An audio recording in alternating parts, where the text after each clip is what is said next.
Imagine, tu rentres à la salle, t'as ton meilleur outfit, t'as ta playlist qui est prête, et là, cette question arrive. Je fais quoi aujourd'hui? Tu split, tu full body. Tu vois le mec à gauche de toi qui fait les pecs tous les jours avec son développé couché. T'as le mec à droite qui fait les jambes, les pecs, le dos, les biceps et tous les jours. Et là, tu te sens perdu. Deux écoles, deux philosophies, deux camps qui s'opposent depuis maintenant des années. Mais aujourd'hui, on va mettre fin au mode débat dans cette vidéo grâce à une méta-analyse. En 2024, une méta-analyse, c'est-à-dire un rassemblement de plusieurs études, qui a été du coup 14 études, de Ramos Campo El Al, avec 392 participants. Donc c'est pas mal, il a un bon échantillon quand même. Et ce qu'ils ont trouvé va peut-être changer ta façon de t'entraîner. Commençons parce que, pour le vif du sujet, pour la force, il n'y a aucune différence claire entre les deux. Tant que tu soulèves lourd et avec le bon volume d'entraînement, les résultats seront là. Pour l'hypertrophie, pareil, si tu fais assez de volume chaque semaine, ton corps n'a pas vraiment de différence. Ce qui compte vraiment, on a trois piliers. On a le volume total sur la semaine, l'intensité que tu vas mettre dans tes entraînements, à quel point tu te rapproches de l'échec musculaire, et ta récupération. Au lieu de chercher à te compliquer la vie, à savoir quel est le meilleur programme d'entraînement, concentre-toi sur les bases, volume, intensité, récupération. Maintenant, tu dis, mais du coup, je choisis quoi? Comment savoir vu qu'il n'y a pas de différence? Comment je choisis quel programme je veux? Et ben, la réponse, en fait, elle est assez simple. Choisis selon la vie que tu as. Pas selon les tendances, pas ce qui en vogue sur Internet, que tu vois dans ton fil d'actualité, etc. On va voir maintenant quel format d'entraînement tu devrais faire en fonction de toi.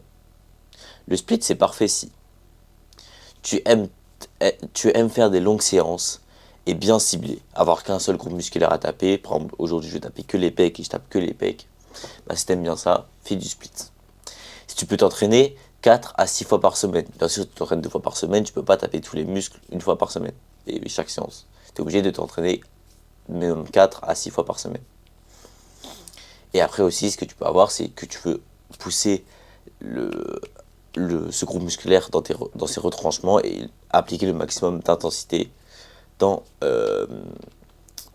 juste une séance. Donc, si c'est comme ça, fais du split. Maintenant, pourquoi tu devrais faire du full body?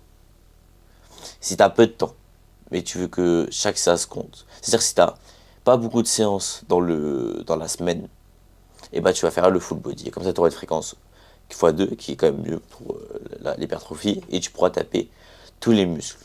Tu pourras avoir du coup une fréquence plus élevée. Et tu vas pouvoir avoir des séances un peu plus courtes, mais régulières. Il n'y a pas de mauvais camp, juste des choix stratégiques. Et maintenant, avant de choisir ton programme d'entraînement, il faut que tu te poses 4 questions. Suis-je régulier? Car sans constance, aucun programme ne fonctionne. On a dit bien, regardez la pyramide de Helms. La première base, c'est l'adhérence. Il faut que vous vous adhérez à votre programme. Même si vous avez le meilleur programme du monde, si vous ne le suivez pas, et ben il ne marchera pas sur vous. Donc, suis-je régulier? Quel volume je suis capable de tenir à la semaine? C'est-à-dire quel volume maximum mon corps peut encaisser au maximum dans la semaine. Alors pour savoir ça, il n'y a pas de recette miracle. Il faut tester, il faut tester 20 séries, 30 séries, 40 séries et faire des tests et voir ce qui te convient le mieux. Est-ce que mon emploi du temps me permet de rester cohérent? Est-ce que mon style de vie, mon travail me permet de m'entraîner 4-6 fois par semaine? Peut-être pas, peut-être que oui. Si vous êtes boulanger par exemple, et vous faites 6h, 22h, bah, peut-être que vous ne pourrez pas faire 4 séances par semaine. Ou si vous êtes un PDG par exemple, bah, ça rentre dans les côtes. Par contre, si c'est un gros chômeur, bah, vous pouvez vous entraîner tous les jours. Et après la dernière, est-ce que je change de méthode toutes les 2 semaines par peur de stagner? C'est-à-dire si vous avez peur de stagner, et la base c'est de ne pas changer de programme d'entraînement.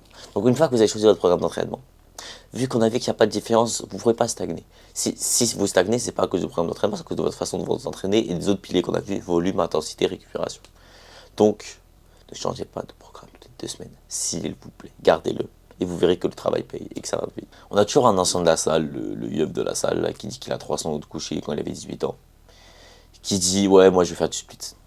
Et tous les gens anciens vont dire, vous faites du split. Mais aujourd'hui, on a mieux que l'intuition, on a mieux que juste la broscience, comme on appelle. On a des données de la science.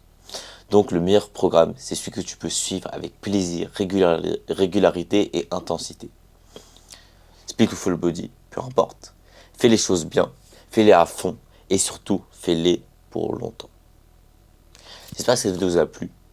Elle était, je pense, un tout petit peu brouillon quand même, mais j'ai essayé de faire de mon mieux. Donc j'espère que ça vous a plu. N'hésitez pas à me dire en commentaire quel est votre programme d'entraînement. Et voilà. Ciao les gars.